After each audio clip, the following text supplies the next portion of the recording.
انه في قانون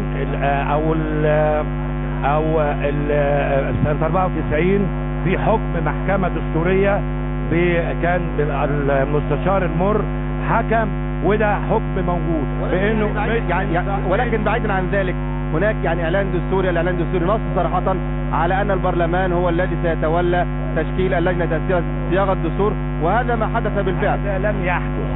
هذا الاعلان الدستوري بيقول ان ينتخب، يعني حول المجلس ل كما لو مجمع انتخابي للانتخاب. ما ينفعش حد مطلوب منه ينتخب نفسه. يعني انتوا الاعتراض على 30,000 سبب، والسبب الاساسي انه سبب سياسي.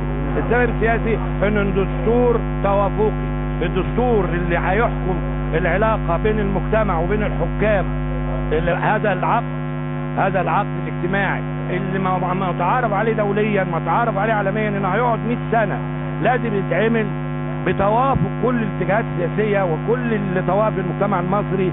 تعمل الدستور مش اغلبية، مش بالغلبة. الاغلبية النهاردة ممكن تبقى اقلية بكرة. ازاي يعمل دستور؟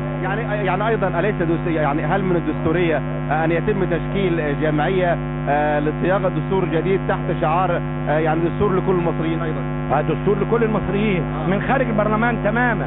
قد يأتي في ناس في البرلمان ليها كفاءات معينة جوه البرلمان، ده شيء عادي، لكن ما يجيش من البرلمان. ما ينفعش البرلمان اللي الدستور بيحدد مهامه واختصاصاته هو اللي يعمل الدستور. يعني حاجة غير منطقية على الإطلاق.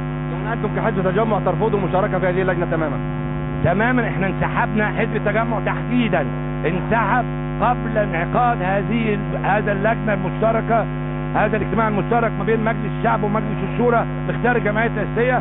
أعضاء الهيئة البرلمانية حزب التجمع انسحبوا من هذا قبل ما الانسحابات بتاعت الزملاء، وهم مشكورين اللي اتسحبوا امبارح واول حزب التجمع. اللجنة أعضاء الهيئة البرلمانية انسحبوا قبلها. شكرا جزيلا. واضح بالرسالة مع ايضا احد الفنانين المشارك في هذه الوقفة الاحتجاجية. انتم كفنانين بالامس او في وقت متاخر من امس انسحب ايضا الدكتور اشرف، الممثل الفنان اشرف غفور من عضوية الجمعية التأسيسية لصياغة الدستور.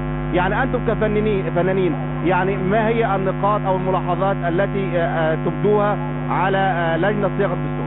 اولا لازم تكون ممثلة للشعب المصري كله، لان انا مش بقدم بيان لحزب ولا بقدم بيان لفصيل، لا، لازم تشكل كل المصريين.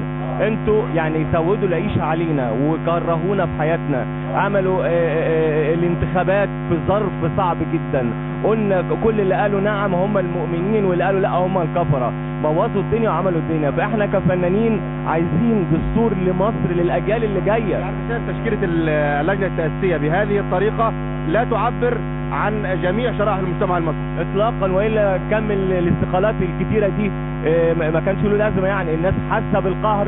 احنا ما خلصناش من الحزب الوطني عشان نجيب حزب الحريه والعداله والنور يتحكموا الشعب المصري، وده انت ممكن تختلف في قانون، ممكن تعدل فيه تعمل فيه، انما دستور امه للاجيال اللي جايه ما ينفعش لعب فيه بالشكل ده خالص. شكرا جزيلا. مع ايضا الاستاذ الدكتور مجدي زعبل امين عام حزب الكرامه. انتم عضو التحالف الديمقراطي الذي كان يتحالف مع حزب الحريه والعداله، والاحتجاج الان على ان الحريه والعداله وحزب النور هيمنوا على اللجنه التاسيسيه لصياغه الدستور. النقاط التي او الملاحظات التي دفعتكم الى المشاركه في هذه الوقفه الاحتجاجيه. حزب الكرامه انسحب من التحالف الديمقراطي لهذا السبب، وانسحب من الجمعيه